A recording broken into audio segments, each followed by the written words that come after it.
여야 지도부와 문재인 전 대통령 등 정치권이 노무현 전 대통령 서거 13주기 추도식에 총출동했습니다.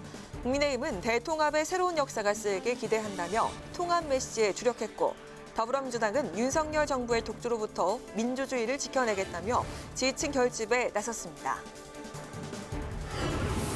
6일 지방선거와 함께 치러지는 국회의원 보궐선거. 오늘은 김병관 민주당 후보와 안철수 국민의힘 후보가 맞붙는 경기 분당갑 현장으로 가봅니다. 초접전 양상을 보이고 있는 인천 계양을의 판세는 이슈 분석에서 짚어보겠습니다. 국회 예산결산특별위원회가 소위를 열고 소상공인과 자영업자를 위한 2차 추경안의 증감액 심사에 나섰습니다. 손실보상 재원 마련을 놓고 지출 구조 조정을 하자는 국민의힘과 예산 증액을 주장하는 민주당 간의 신경전이 이어지고 있습니다. 뉴스앤 파워 인터뷰, 오늘은 국회 외통위원인 더불어민주당 이용선 의원과 함께 새 정부 출범 11일 만에 이뤄진 한미 정상회담에 대한 평가와 고 노무현 전 대통령 13주기, 한덕수 총리 인준 가결 등 6일 지방선거를 앞두고 벌어진 대형 이벤트에 대한 민주당의 입장에 대해서 들어봅니다.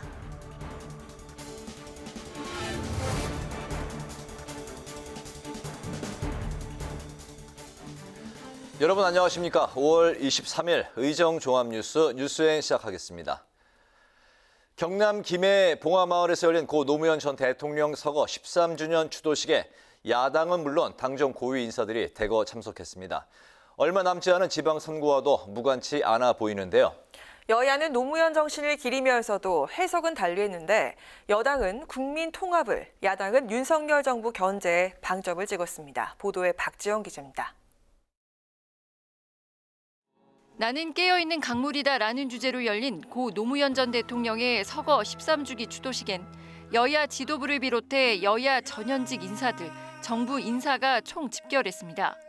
더불어민주당에선 이재명 총괄 선대위원장을 비롯해 윤호중, 박지현 공동 상임 선대위원장 등이, 국민의힘에선 이준석 대표와 권성동 원내대표가 참석했습니다. 또 정부에선 한덕수 국무총리와 김대기 대통령 비서실장 등이 추도식에 자리했습니다. 노 전 대통령의 추도식에 보수 정부에서 이렇게 많은 인사가 참여한 건 이번이 처음입니다. 지난 10일 임기를 마친 문재인 전 대통령도 5년 만에 추도식에 참석했습니다. 노무현 정부 첫 통일부 장관을 지낸 정세현 전 장관은 추도사를 통해 노 전 대통령을 추억하며 문재인 정부의 업적을 강조했고, 정세균 노무현재단 이사장은 노 전 대통령이 그토록 바라던 민주주의가 완성되길 고대한다고 밝혔습니다. 특권과 반칙을 배격하고 원칙과 상식을 기반으로 정의로운 나라, 시민이 자유로운 세상을 만드는 데 함께 힘을 모아주십시오. 노 전 대통령의 추도식은 코로나19로 인해 지난 2년 동안 축소됐다 올해 정상적으로 열리면서 추모객도 대거 함께했습니다. 추도식에 앞서 문 전 대통령은 오는 8월 정식 개관 예정인 노 전 대통령의 기념관인 깨어있는 시민문화 체험 전시관을 둘러봤고, SNS에 성공한 대통령이 되어 임무를 다한 다음 찾아뵙겠다고 한 약속을 지켜 감회가 깊다며 소회를 밝혔습니다. 일정상 참석하지 못한 윤석열 대통령은 노 전 대통령의 서거와 관련해 한국 정치의 안타까운 비극이라며 권양숙 여사의 위로의 말을 전하기도 했습니다. 한편 지방선거를 앞둔 여야의 신경전도 팽팽했습니다. 여야는 노무현 정신이 필요한 때라고 입을 모으면서도 내용에서는 차이를 보였습니다. 국민의힘은 노 전 대통령이 추구했던 국민 통합을 강조한 반면, 더불어민주당은 검찰 공화국에 맞서 민주주의를 지켜내겠다며 윤석열 정부를 견제했습니다. 국회방송 박지영입니다. 6일 지방선거와 보궐선거가 이제 아흘의 앞으로 다가왔습니다. 격전지를 살펴보는 시간, 오늘은 벤처 신화를 이룬 안철수 국민의힘 후보와 김병관 더불어민주당 후보가 맞붙는 경기 성남 분당갑으로 가보겠습니다. 이곳은 안철수 후보가 인수위 활동을 마치자마자 출사표를 던져 이목이 쏠리는 곳인데요. 김병관 후보는 안 후보를 철새 정치인이라고 비판하며 지역구 탈환을 벼르고 있습니다. 강민지 기자가 유세 현장을 취재했습니다. 김은혜 전 의원의 경기지사 출마로 무주공산이 된 경기 성남 분당갑. 알랩 최대 주주인 안철수 후보와 웹젠 이사회 의장 출신 김병관 후보. 두 벤처 신화 주역들의 대결로 주목받고 있습니다. 문재인 퀴즈로 20대 국회에 입성했던 김병관 후보는 김은혜 전 의원에게 0.72%포인트 차이로 석패한 지난 총선의 아쉬움을 딛고 지역구 탈환에 나섭니다.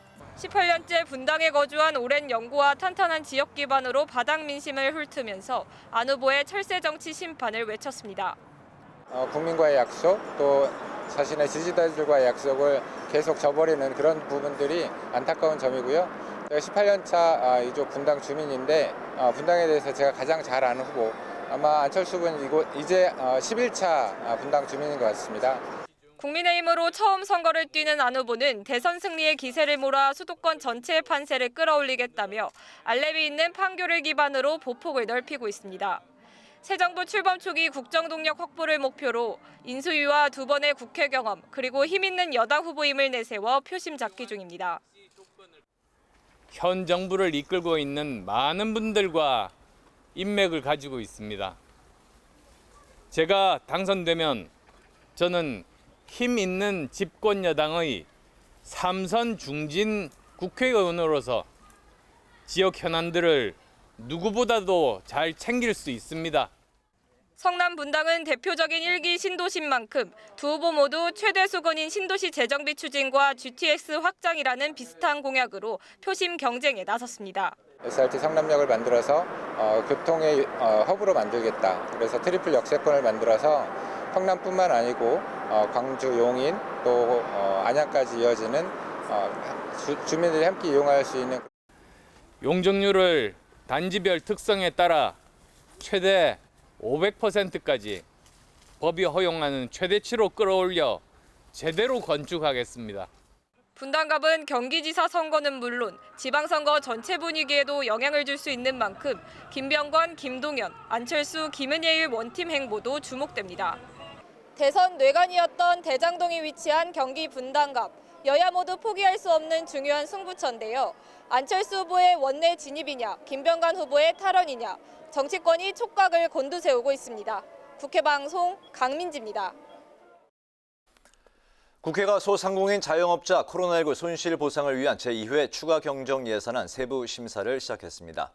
국회 예산결산특별위원회는 조정 소위 심사가 마무리되면 오는 26일이나 27일 전체 회의를 열고 제2회 추가 경정 예산안을 의결한다는 방식입니다. 임채원 기자가 보도합니다. 국회 예산결산특별위원회 조정소위는 59조 4천억 원 규모의 윤석열 정부 첫 추가경정 예산안 처리를 위한 증감액 심사에 돌입했습니다. 정부 안에서 지방교부금 23조 원을 제외하면 실제 소상공인 자영업자 방역지원금 지급과 물가 안정에 사용되는 예산은 36조 4천억 원인데 앞서 국회 상임위원회 예비심사 과정에서 4조 7천억 원이 증액됐습니다. 예결위 소위 심사의 가장 큰 쟁점은 지난해 7월 손실보상법이 만들어지기 이전에 발생한 소상공인 자영업자 손실에 대한 소급 적용 여부입니다. 더불어민주당은 이를 위해 기존 추경안에 10조 원을 증액하고 국채 상환에 배정된 9조 원을 재원에 활용하자는 입장인 반면 9조 원을 국채를 갖겠다라고 편성하고 있는데 손실보상 소급 적용하는데 거의 10조 원 정도면 다 보상해 줄 수 있는 비용입니다. 국민의힘은 국가재정이 위험 수위에 도달했다며 정부안대로 9조 원을 국채 상환에 사용해야 한다는 입장입니다. 중요한 것은 이번 추경안을 얼마나 조속하게 처리해서 자영업자 소상공인들의 어려움을 조금이라도 빨리 덜어드리는 것이. 이와 함께 정부가 본예산 지출 구조 조정을 통해 7조 원의 재원을 마련하겠다는 방안에 대해서도 야당은 조정 규모를 줄여야 한다고 주장하고 있습니다. 특히 야당이 국방 분야 예산 삭감에 강력 반발하면서 국방위 소관 추경안은 상임위 예비심사 의결 없이 1조 5천억 원 삭감된 정부안 그대로 예결위로 넘겨졌습니다. 예결위 소위는 오늘까지 심사를 진행하고 보류된 사업에 대해서는 간사 간 협의를 통해 합의안을 도출할 예정입니다. 또 소위 심사가 마무리되면 예결위는 오는 26일이나 27일 전체 회의를 열어 2차 추경안을 의결한다는 계획입니다. 이와 관련해 정부는 추경안이 국회에서 의결되는 대로 3일 이내 소상공인 손실보전금 지급을 개시하기로 했습니다. 국회방송 임천입니다. 한덕수 국무총리 임명 동의안이 국회 문턱을 넘으면서 이제 정치권 관심은 정호영 보건복지부 장관 후보자 거취로 쏠리고 있습니다. 윤석열 대통령은 시간이 조금 더 필요한 것 같다는 입장을 밝혔는데요. 국민의힘은 후보자 스스로 거취를 판단해야 한다며 사실상 자진 사퇴를 압박했습니다. 홍혜진 기자의 보도입니다. 윤석열 정부 첫 내각 인사 중 인사청문회를 마쳤지만 유일하게 임명이 미뤄지고 있는 정호영 복지부 장관 후보자. 아빠 찬스 논란 등으로 부정적인 여론에다가 야당은 물론 여당에서도 사퇴 요구가 이어지고 있습니다.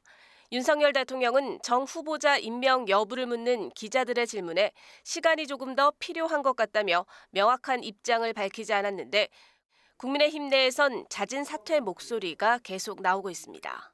정호영 후보자가 하차를 장관으로 임명하는 것은 곤란하지 않냐. 거기에 대해서는 반대하는 의견이 많았다는 점만 말씀드리겠습니다. 국민의힘 내에선 또 민주당이 한덕수 국무총리 후보자 인준에 협조한 만큼 이에 화답해야 한다는 의견도 제기됩니다.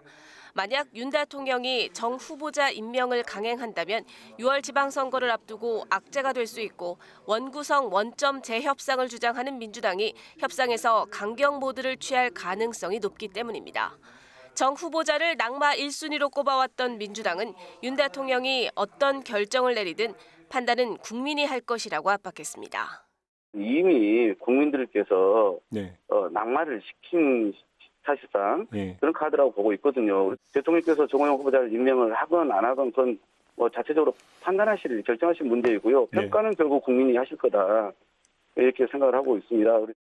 정 후보자는 외부와 연락을 끊고 고심에 들어가는 것으로 알려졌습니다. 여야 모두에서 사퇴 압박을 받는 데다 자신의 임명이 자칫 새 정부에 부담이 될 수 있다는 우려가 나오는 만큼 정 후보자가 자진 사퇴 형식을 취하며 물러날 것이라는 전망에 힘이 실리는 모습입니다. 국회 방송 홍혜진입니다. 코인 루나와 테라의 폭락 사태로 가상화폐 시장에 충격이 이어지는 가운데 국회에서는 윤창현 의원과 송일종 의원 주최로 루나 테라 사태의 원인과 대책을 짚어보는 토론회가 열렸습니다. 전문가들은 가상자산을 관리하고 투자자를 보호하기 위해서는 적절한 규제가 필요하다며 다양한 해결책을 제시했습니다. 이매련 기자가 보도합니다. 하루 사이 가치가 사실상 0원으로 떨어진 국산 가상화폐 루나와 테라코인. 1달러 가치에 연동되도록 설계된 알고리즘 기반의 스테이블 코인 테라가 급락하며 자매 코인 루나도 폭락한 겁니다. 전문가들은 이 과정에서 대량 매도로 인한 가격의 폭락이 있었으며 루나 코인을 개발한 테라폼랩스의 대처가 안일했다고 지적했습니다. 가격이 더 떨어지게 되고 더 많은 걸 발행해야 되는 이 악순환이 결국 신뢰가 무너지게 되면 우리 계속 보도되는 것처럼 코인런이 발생하게 되고 그럼 테라가 떨어지고 루나가 떨어지는. 전문가들은 입을 모아 가상자산에 대한 규제를 강조했는데 무엇보다 공적인 관리 감독이 필요하다고 말했습니다. 공인중개사나 감정평가사가 중개대상물을 정확하게 설명할 법적 의무를 가지듯 디지털 자산의 상장이나 공시를 관리 감독하고 공인된 평가 시스템을 도입해야 한다는 설명입니다. 공인된 평가 시스템을 구축해야 되고 거래소의 역할이 뭐고 책임과 의무가 뭔지 이거를 명확하게 하고 디지털 자산에 대한 포괄적 규제를 담은 유럽연합의 가상화폐 규칙 미카나 미국 바이든 대통령의 행정명령 등 해외의 최종적인 규제 수준을 반영한 가상자산 규제 법안을 마련해야 한다는 주장도 나왔습니다. 증권과 다르게 상당한 국제성을 가지고 있습니다. 그래서 우리가 먼저 규제 체계를 정립한다고 해서 투자자 보호가 상당히 더 획기적으로 이루어질 수 있다. 그런 것도 아닙니다. 지난해 말 제정된 특정금융정보법의 한계를 지적하는 목소리도 있었는데 특금법이 최소한의 규제를 하고 있지만 다양한 속성의 가상자산을 규제하기에는 부족하다는 지적입니다. 어떤 토큰을 어떤 발행 주체가 어떠한 방법으로 이제 어떠한 약속을 기준으로 이제 발행하느냐에 따라서 완전히 속성이 바뀌기 때문입니다. 클라우드 특별법, 클라우드 발전에 관한 법률 보듯이 기본법이 이제 반드시 필요하다라는 저는 취지를 좀 말씀을 드려보고 싶고요. 토론회에서는 이 밖에 디지털 자산 기본법 제정을 통해 투자자 보호 정책을 세우고 정부와 민간 전문가로 구성된 전담기구를 만들자는 의견도 나왔습니다. 국회 방송 이매련입니다. 윤석열 대통령이 오늘 미국이 주도한 인도태평양 경제 프레임워크 IPEF 고위급 화상회의에 참석했습니다. 윤 대통령은 인도태평양 지역의 공동 번영 시대를 열기 위해 함께 힘을 모으자며 한국도 굳건한 연대를 바탕으로 책임을 다할 것이라고 밝혔습니다. 국민의힘은 IPEF 참여를 이번 한미 정상회담의 성과 중 하나로 언급하며 한미 동맹이 진화할 것이라며 IPEF 참여 필요성을 강조했습니다.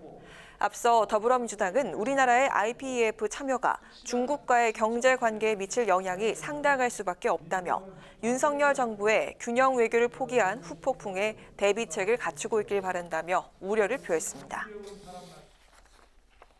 국민의힘이 6일 지방선거의 투표율을 높이기 위해 소속 의원 모두 사전투표를 하기로 했습니다.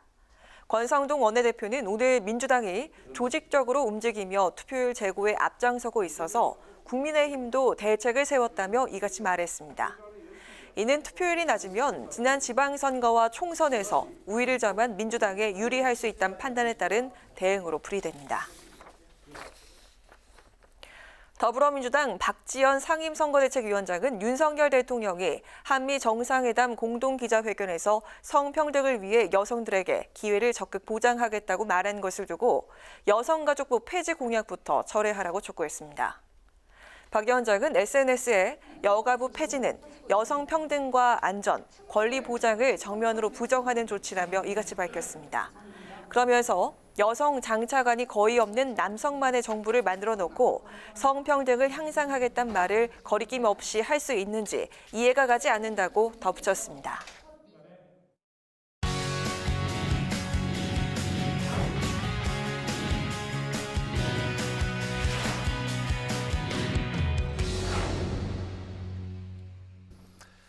네, 오늘 이슈 분석 김동길 기자와 함께합니다. 김 기자 어서 오세요. 네. 이번 그 지방선거는 7개 지역의 보궐선거도 함께 치러지게 되는데 그중에서 이제 관심을 모았던 지역이 민주당 이재명 고문이 출마한 인천 계양을 아니겠습니까? 네. 이 지역이 얼마 전만 해도 이제 관심 지역이었는데 최근 분위기가 급변했습니다. 최대 격전지로 떠올랐는데 이 지역 분위기 살펴볼까요?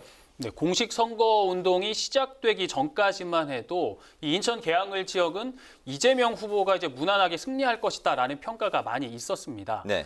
대선 주자였던 이재명 후보와 지역 정치인인 토박이인 윤영선 후보와의 대결이요. 이제 다윗과 골리앗의 대결이다. 이렇게 이제 평가가 되기도 했는데 비유가 되기도 했었는데요. 네. 인천 계양을 지역은 이제 전통적으로 민주당이 강세 지역입니다. 송영길 전 대표가 이 지역에서 5선을 했고요.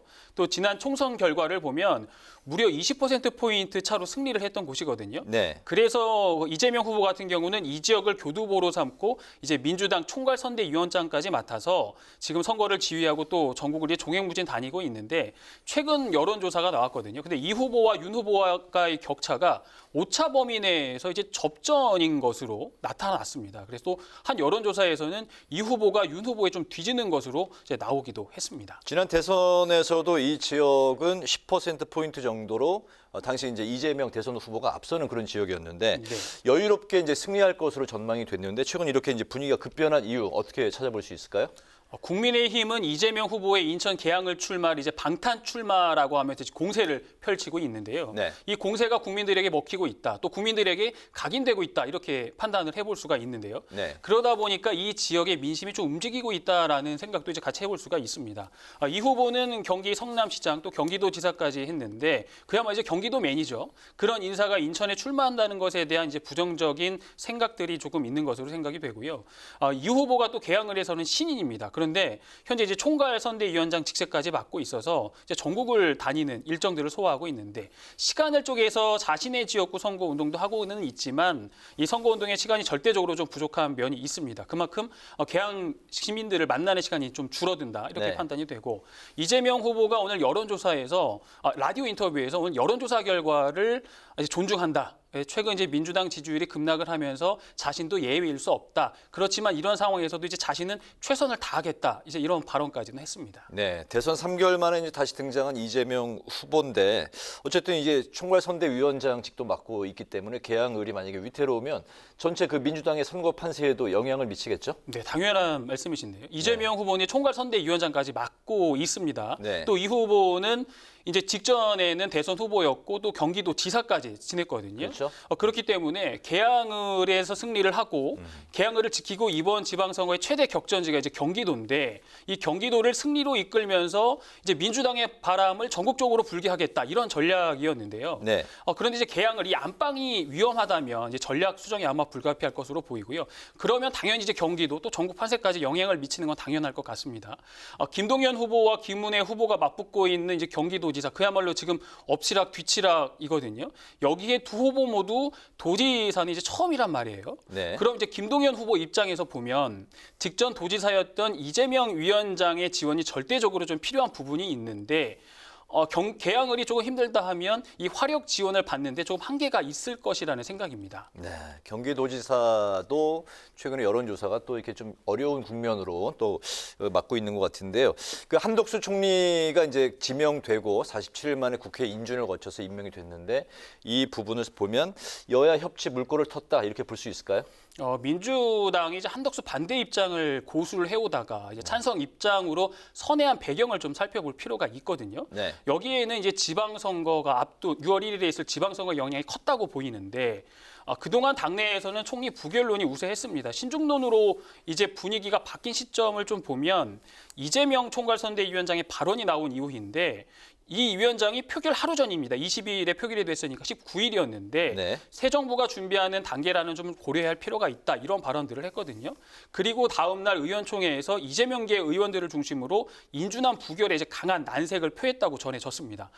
선거 결과를 책임지는 이 위원장의 입장에서 보면 국정 발목 잡기 여론에 대한 우려가 좀 컸다라고 볼 수가 있는 건데 이른바 검수완박 또 검찰 직접 수사권 축소 법안 처리 과정에서 민주당의 여야 합의가 아닌 다수당의 힘으로 통과를 시켰거든요.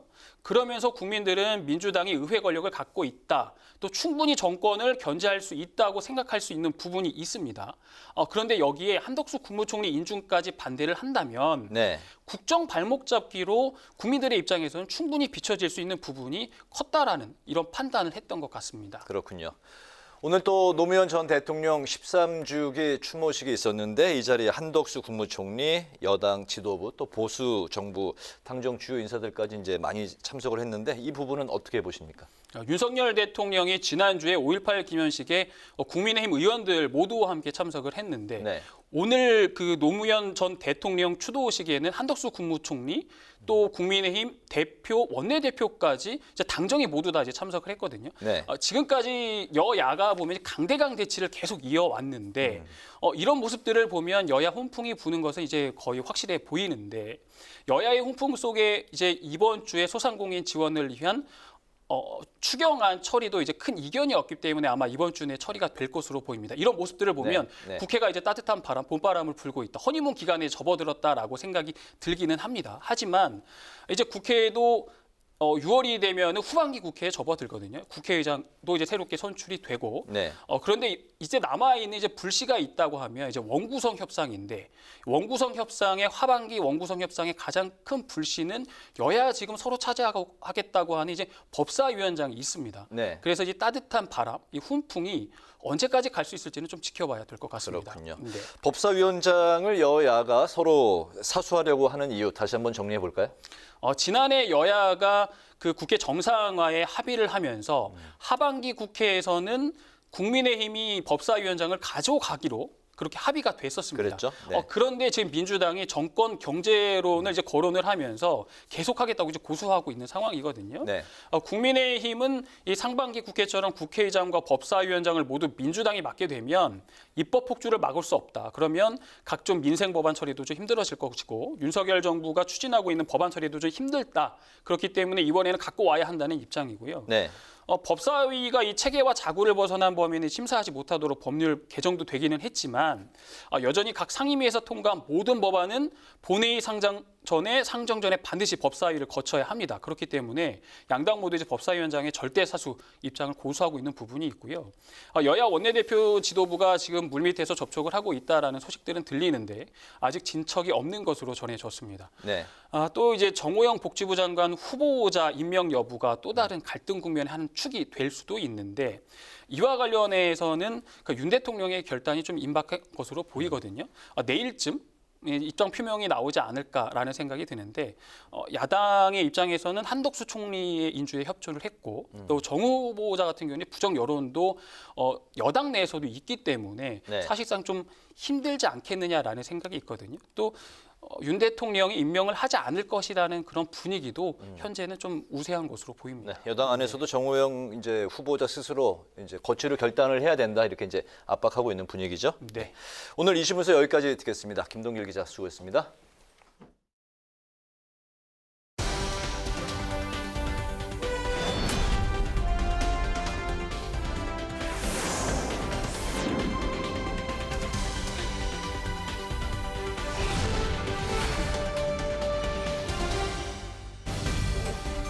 강한하게 정치톡 시간입니다. 5월 23일 시선을 집중시킨 정치 뉴스 만나보시죠. 오늘의 첫 번째 정치톡은 대통령과 국격의 상관관계입니다. 어제였죠. 조 바이든 미국 대통령이 한미 정상회담 일정을 마무리하고 일본으로 출국한 가운데 여야 정치권에선 윤석열 정부 취임 직후 열린 이번 회담에 대해 극과 극의 평가가 나왔습니다.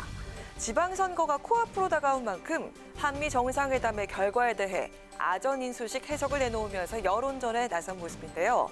특히 국민의힘 이준석 대표, 한미 정상회담과 관련해 윤 대통령으로 인해서 우리나라의 국격이 높아진 느낌이라는 소감을 밝혀서 눈길을 끌었습니다.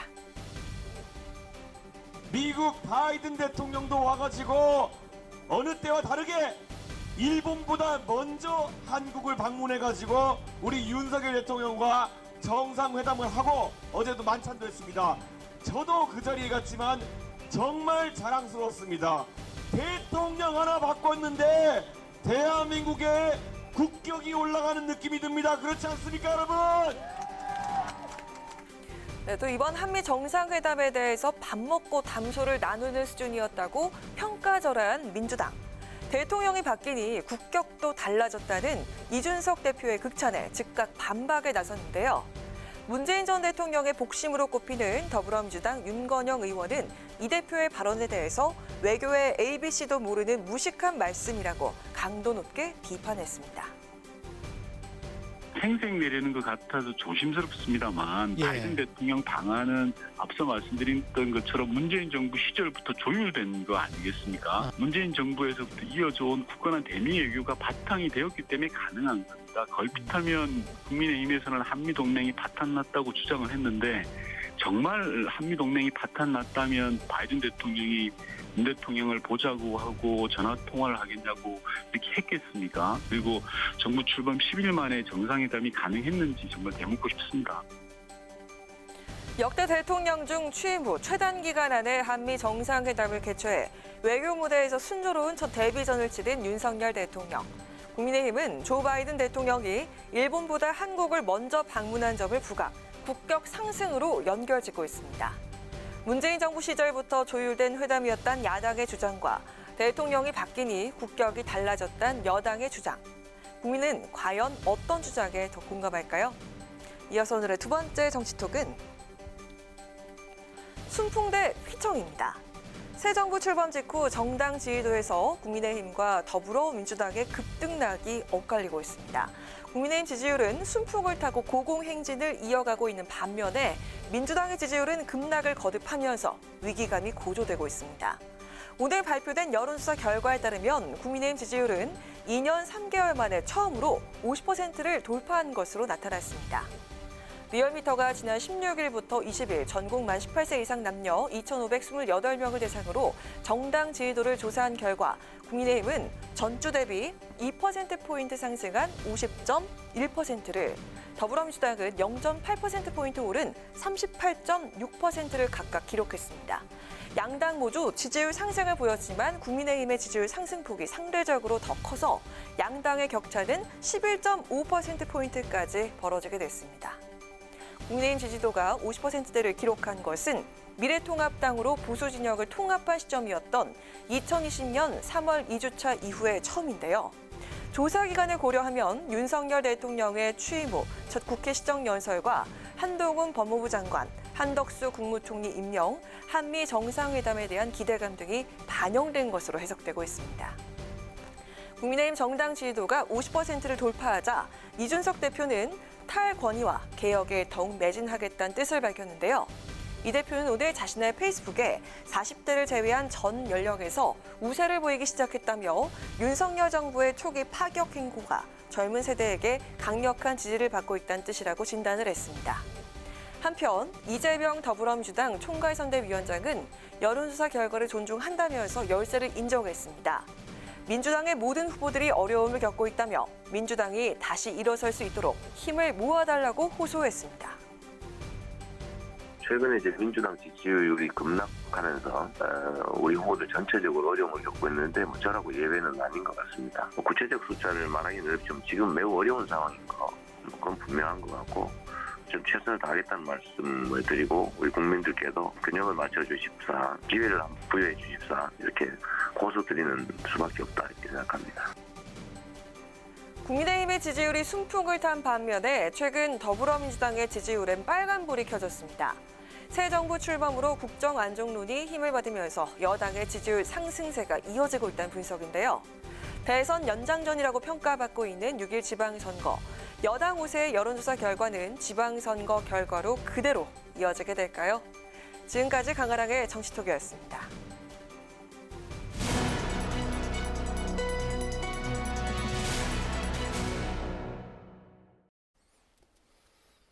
네, 한미 정상회담에 이어서 고 노무현 전 대통령 추도식 등의 대형 이벤트가 이어지면서 지방선거 표심이 어디로 흘러갈지 정치권 이목이 쏠리고 있습니다. 관련 이야기를 국민의힘 이명빈 상근 부대변인과 이야기를 나눠보도록 하겠습니다. 대변인님 안녕하십니까? 반갑습니다. 네, 안녕하십니까? 네. 고 노무현 전 대통령 13주기인 오늘 여야가 봉하마을에 총집결했는데요. 민주당은 이번 추도식을 애도의 의미와 함께 사실상 지방선거 막판 반전의 기회로 여기는 분위기인데요. 이와 관련해서 국민의힘 입장은 어떻습니까? 네, 제가 실제로 저번 주 주말에 김해에 내려가서 유세를 도와드렸는데 실제로 김해시 우리 당 관계자분들이 오늘 추도식을 기점으로 민주당이 결집하는 것을 굉장히 우려하는 모습이었습니다. 일단 민주당이 노무현 정신을 어기고 있다는 점을 민주당 지지자분들께서 알면 좋겠는데요. 이제 노무현 정신이라면 보통 국민 통합과 성숙한 민주주의 이 두 개가 제일 대두가 되는데 우선 문 정부 당시에는 이제 정부에서 갈라치기를 조금 했다 이런 의견도 많았고 그것 때문에 국민들이 둘로 나뉘어서 좀 분열되는 모습을 보였습니다. 또한 소수에게 말할 수 있는 권리를 보장한다. 이게 성숙한 민주주의인데요. 알다시피 민주당은 검수완박을 통해서 소수에게 말할 수 있는 권리조차 뺐고 법을 강행했기 때문에 민주당은 노무현 정신을 어기고 있다고 저는 생각합니다. 반대로 저희 당은 이제 저번 주에도 5.18 추도식에 기념식에 참석을 했었고 또 오늘 노무현 전 대통령 추도식에도 당대표가 참석하는 등 여러모로 노무현의 정신을 본받으려고 노력을 하고 있고 또 앞으로도 노력할 것이다. 이렇게 말씀드릴 수 있을 것 같습니다. 네, 또 국민의힘은 지난 한미 정상회담을 지방선거에 적극적으로 활용하는 모습인데요. 이 한미 정상회담 결과가 선거 판세에 어떤 영향을 끼칠 거라고 보시는지 들어보겠습니다. 네, 일단은 정상회담 자체를 평가해 보자면 역대 취임 후 가장 빠른 시일 내에 진행된 정상회담입니다. 거기에다가 일본보다 먼저 바이든이 첫 아시아 순방으로 우리나라를 방문하는 상황이고요. 또한 각 나라 국방 전문가에게 이번 한미 대통령의 케미를 물으니까 다들 스타트가 좋다는 평가가 지배적이었습니다. 실제로 바이든 인스타에도 한국과의 동맹에 대해서 리바이털라이징 그러니까 재활성화시켰다라는 뜻으로 표현을 했는데요. 전통적 보수층은 이런 바이든 태도에 결집을 할 것 같고 중도층 분들 또한 정상회담이 이렇게 성공적으로 끝났고 무엇보다 미국과의 한미 관계 회복이 이제 된 만큼 긍정적으로 평가해서 결집해 주시리라 이렇게 보고 있습니다. 네.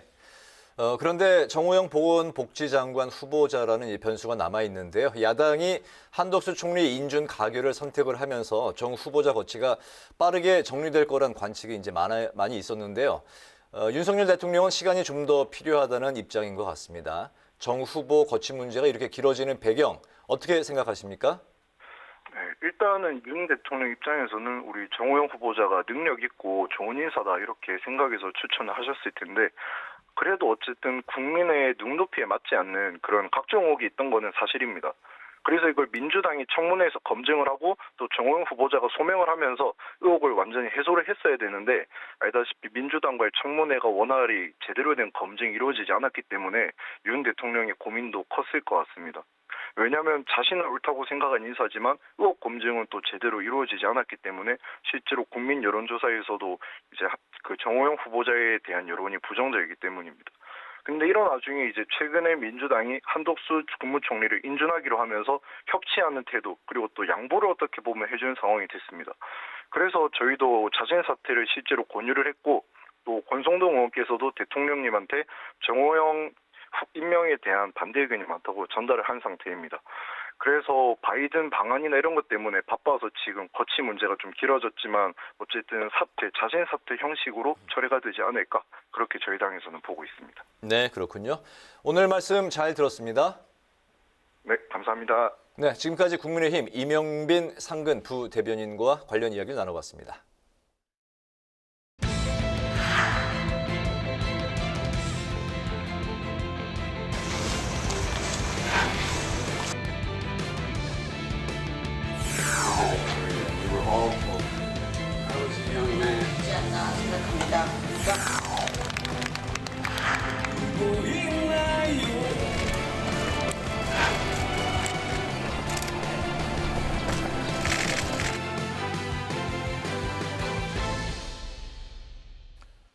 네, 이번 시간은 뉴스앤파워 인터뷰 코너입니다. 윤석열 대통령과 조 바이든 대통령의 첫 한미 정상회담 결과 한미 동맹이 확대되면서 우리 외교가 새로운 도전에 직면하게 됐습니다.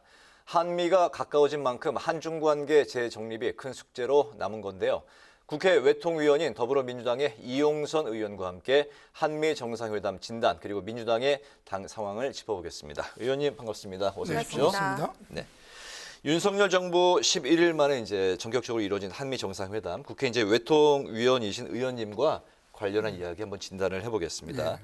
먼저 그 북한의 핵 확장 억제 그리고 경제 안보 등의 방점을 찍으면서 한미가 동맹 업그레이드를 이제 선언을 했어요.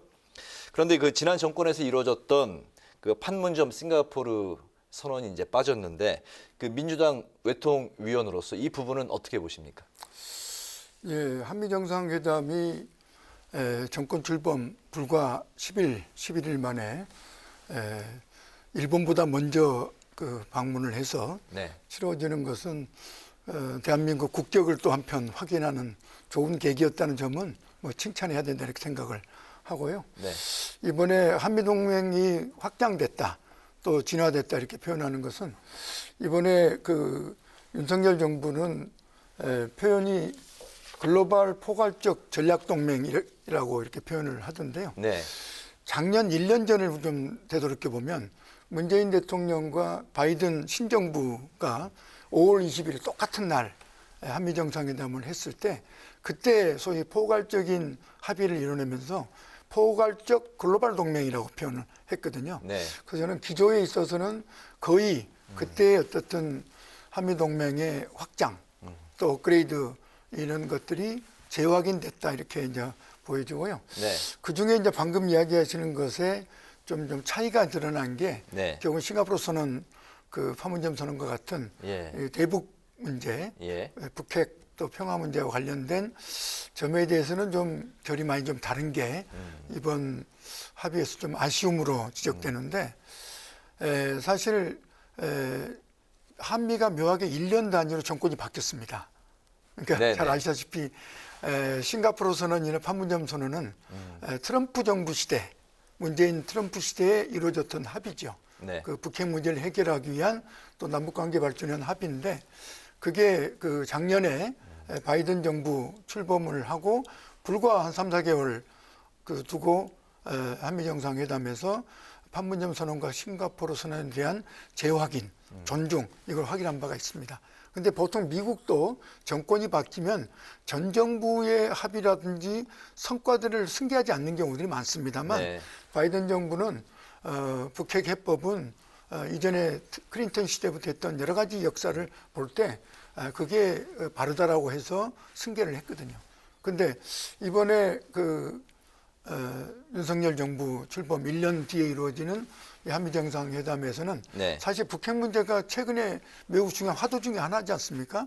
올해 들어와서 그 북핵 여러 가지 북핵에 대한 위기, 그 미사일이라든지 또 소형 핵실험에 대한 예측들이 지금 나오고 있는 상황에서 이 대응 문제가 큰데 즉자적으로는 그 확장 억제를 통해서 북의 여러 가지 무력 도발을 대응은 하지만 네. 근본적인 해법은 사실은 싱가포르 선언 등등 해법들을 근본적인 해법을 담고 있는 것들을 좀 제어하기라는 절차가 필요하다 보는데 그 점이 빠진 것은 좀 너무 즉자적 대응 수준에 머물고 있는 게 아닌가 이런 점이 좀 아쉬움이 있고요.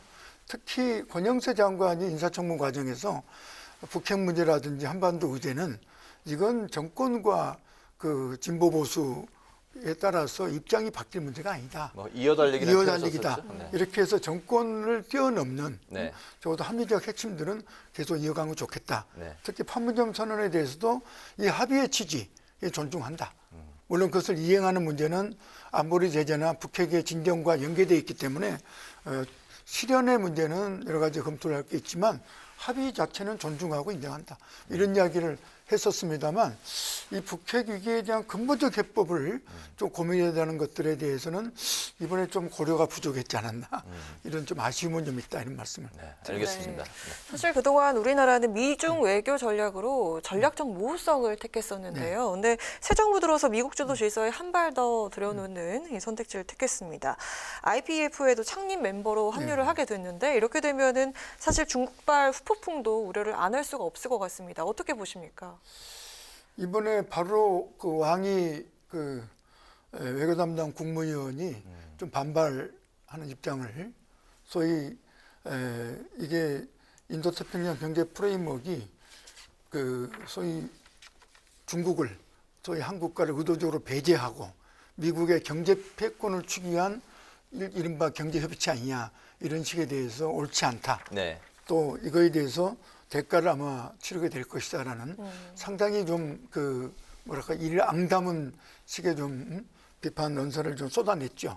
근데 이 그 IPEF는 미국이 7개월 전에 하긴 7개월 만에 현실화시킨 오늘 보니까 미일 그 회담에서 13개국이 참여하는 형식으로 완성됐다고 발표를 했다고 들었습니다. 네. 그리고 이것은 명백히 소위 기술동맹으로까지 이제 확산되려고 이야기를 합니다만 중국에 대해서 일정한 견제를 위한 소위 경제 기술 협의체다라고 하는 것이 일반적 평가입니다. 근데 우리는 이 기본적으로 IPEF가 그 개방성, 투명성, 또 포용성이라는 대원칙을 갖고 있기 때문에 중국도 원천적 배제는 아니다고 하지만 이게 설립 과정, 추진 과정에서 반중 어떤 경제 틀이라는 것들이 사실은 일반적인 인식이기 때문에 네. 이걸 만들어가는 과정에서 기준들, 소위 가입 기준이나 조건들을 설계하는 과정에 지금 현재로 보면 그 소위 저작권 문제라든지 또 노동 환경 기준, 또 인권 기준 이러한 것들을 적용하게 되면 중국이 참여나 참여할 수 없거든요. 이렇게 되면 결국은 결과적으로 중국을 그 뭡니까 배제시키는 그래서 반중 그런 그 경제협의체로 작동하지 않겠는가라는 사실 우려를 하는데 이게 우리로서는 그 중국이 미국과 일본이 합친 것보다 훨씬 많은 25% 이상의 교역을 하고 있지 않습니까? 네. 그래서 이런 경제 문제에 대한 깊은 숙고를 현 정부가 윤석열 정부가 하지 않으면 안 된다. 그리고 특히나 국제 그 정세가 매우 안 좋습니다. 이번에 우크라이나 전쟁도 있고 미중 같은 여러 가지로 지금 에너지와 그 자원 그리고 곡물 등등 네. 이런 아주 파동들이 심각하게 지금 몰아닥치고 있기 때문에 이런 속에서 우리 경제를 관리하는 것들이 매우 신정부의 중요한 과제 중 하나인데 이런 부분에 대해서 좀 그 숙고를 할 필요가 있겠다라는 걱정이 좀 듭니다. 알겠습니다. 한미가 이제 또 그 북한의 코로나19 위기 상황 현재 그 매일 한 10만 명 정도 이제 그 뭐 코로나 신규 환자가 나오고 있는 상황인데 인도적 지원에는 이제 합의를 했습니다. 네. 북한이 아직 대답을 하지 않고 있는데 자신들의 그 방역 정책을 자화자찬하고 있는 그런 상황인데 북한의 코로나19 그 대처 상황을 어떻게 지금 지켜보고 계시고 어떻다고 판단하고 계시고 한미 지원을 받아들일 가능성도 어떻게 보고 계세요? 북이 그 제로 코로나 정책을 무려 2년 반 가까이 네. 그야말로 그 세국 봉쇄 정책을 통해서 지금 제로 코로나 정책 추구했는데 그게 과연 성공할 수 있을까요? 국제사회의 걱정과 네. 우려, 의혹이 많았거든요. 네. 그런데 5월 12일 날 우리 권영세 장관 인사청문회를 하는 중에 북의 정치국 상무위원회 회의를 통해서 아주 심각한 상황을 인정을 했죠.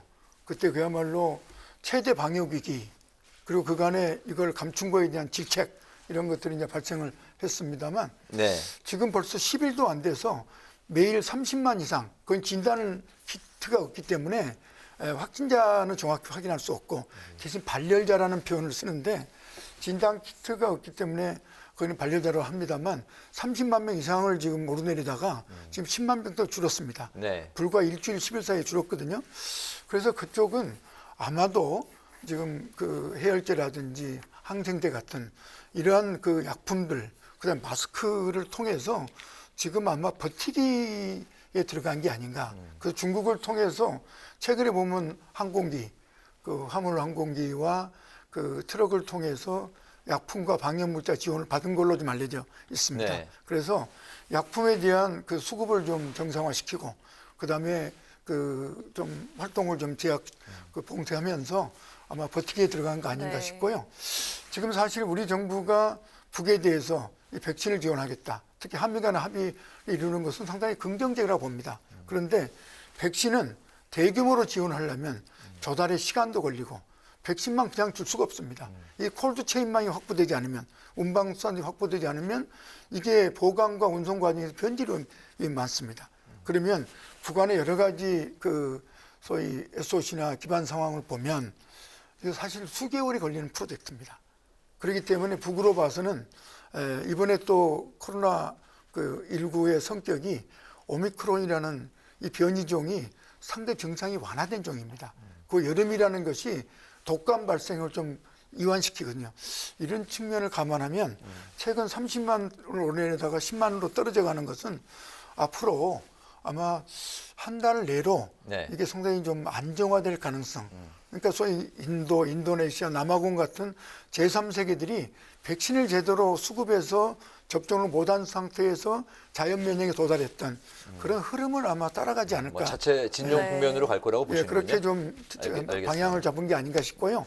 그다음에 이번에 북핵에 대해서 지금 확장 억제, 핵은 핵으로, 그다음 전략 자산의 전개 뭐 등등 우리의 지금 대응책을 군사적 강경책을 사실은 합의한 상황에서 아마 북핵 협상을 위한 자기들의 어떤 전략적인 도발이 사실은 최근 핵실험이나 미사일 실험인데 이런 흐름하고도 그 백신 지원이 상당히 이 전체 흐름을 자기들이 깰 수 있다고 보기 때문에 아마도 지금 그 우리의 지원에 대해서 수용 가능성이 낮지 않을까 이렇게 네, 다음 주제부터는 또 좀 짧게 들어보도록 알겠습니다. 하겠습니다. 시간 관계상 여의도 상황을 좀 짚어볼까 하는데요. 노무현 전 대통령 13주기입니다. 추도식에 특히나 당정이 총출동을 했고 문재인 전 대통령은 퇴임 후에 첫 공식 일정을 이렇게 소화를 했는데요. 의원께서는 문 전 대통령과 또 오랜 인연이 있으시잖아요. 이번 추도식 보시면서 문 전 대통령이 노 전 대통령에게 어떤 이야기를 전하고 싶었을까 뭐 이런 생각이 드셨을 것 같은데 어떻게 생각을 하시는지 들어보겠습니다. 아마 대통령이 서거했을 때 장례위원장을 문재인 대통령이 맡았잖아요. 네. 그때 얼마나 가슴이 무너졌을까 이런 생각을 하는데 어떻든 그 5년 전 추도식 때 성공한 대통령으로 찾아뵙겠다 이렇게 이제 이야기를 하고 오늘 가서 저는 가지를 못했습니다. 오늘 지역 일도 있고 오늘 행사도 있고 해서 가지를 못했습니다만 깨어있는 시민들이 당신의 뒤를 따르고 있습니다라고 서명했다고 합니다.